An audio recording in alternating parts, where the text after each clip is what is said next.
So I wonder how many times I can do this tutorial video. This is now, I think, take like 4. So we're going to walk through some basic functionality of the site. We've now switched over to OBS for screen recording since I can actually see that, yes, it is recording. Um, so I'm going to walk you through some initial kind of basic functionality of the website. So the first thing we see here is that we have our multi-view layout. We can see that we've got, it looks like 5 streams that are live, and then we have some upcoming streams. In order to play any of these streams, we're just going to click the little play button here of the live streams. That's how we know that they are currently live and we're ready to play them.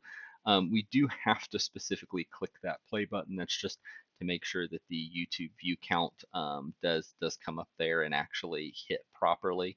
The next thing I'm going to show you is just a little bit about the controls that you can use while you're in the multi-view, and just a couple things you can do here. So if you see, there's a couple of these up here at the front that are the first ones that are prioritized, that are the Disney Streamer Network partner channels. So those are usually going to always show up at the very beginning. They're notated by this little red and yellow DSN logo. The next item we have here is this little X. The X is actually the hide channel button. So this is really useful if you have, channels in California that maybe you're not interested in seeing California right now, or maybe they've got a stream that they're not specifically at Disney, so you can hide them. So I'll just go ahead and click one just as kind of an example here. That's Music and Theme Parks World. So I can click the X, you see it just goes away. You can also do this for upcoming channels. So if you see an upcoming channel you're not as interested in seeing, you can go ahead and close it out and hide it. As you see there, the screen does adjust based on those settings. You have that there. So that's the first button there. The next one is the chat button. It's probably one of the easiest buttons you have. You can actually open up the chat in multiple windows at the same time. It does take a second for it to load, so I do ask be patient. So you'll see it will show up here, and we can see that we have the chat window. It will allow you to chat. I don't think within this browser I'm actually logged into YouTube on it with a valid channel, or that's right, I'm not subscribed to any of these channels, so I don't with this account, so I don't have the ability to be able to chat. But you would be able to chat down here at the bottom. In order to hide the chat windows, you just click the chat button again. It hides them, makes them go away. You can chat in one, you can chat in all, chat however you like there. The last button that you'll see here is this like button, and we actually have already liked several of these videos. So you can see, I've already clicked that. It's letting me know I've already liked them. I can't like them again. But I'm currently logged in with my Disney Streams Online YouTube channel. And what I'm actually going to do is I'm going to log out of that just so you can see. Anytime you log in, log out, it's going to refresh the page. But I just want you to see a little bit of how it happens. So if we have kind of our channels running here, my internet's, and well, this computer is not the best, especially with it trying to record this as it goes. But so we specifically have kind of these videos now started. So say I wanted to like Disney Parks with Love Janelle. I hit this like button. It's going to let me know, I need to log into my Google account.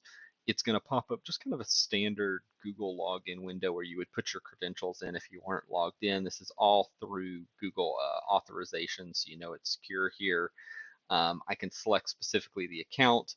Then I come in. I do have to authorize some permissions to the site. You do this on tons of sites. Anytime you log in with Google, this is just kind of normal.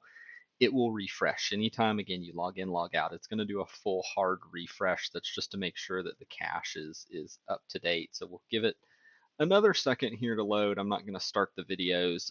You can like videos without having started them. So we can see here that I've got Disney Parks with Love Janelle. I'm going to go ahead, and before I like her video, what I'm actually going to do is I'm going to open up in a separate browser window. Mute that to make sure it doesn't come up. So we can see currently I have not liked this video. So then I want to just go back to this window. I'm going to perform the like action. It'll take a second. You see it turned gray. Now I can't like it again, even if I click on it. If I go back, I do have to refresh here, but when I refresh and it comes back up, we will see that that like translated over specifically to the video.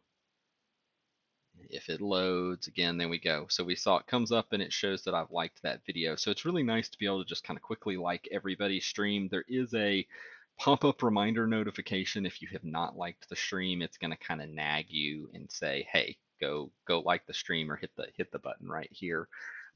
So that's some of the basic controls. One of the other things that I want to show here, and I'm going to try to get this set up to where it won't be like blaring in your ears, but you can still actually hear it. So um, audio can be played just through the standard controls here. So we can see that we have, oh man, that's loud in my ears. Hold on, let me turn the volume down a little bit, but you should be able to hear. So you can hear, we've got Disney Magic and Mayhem unmuted.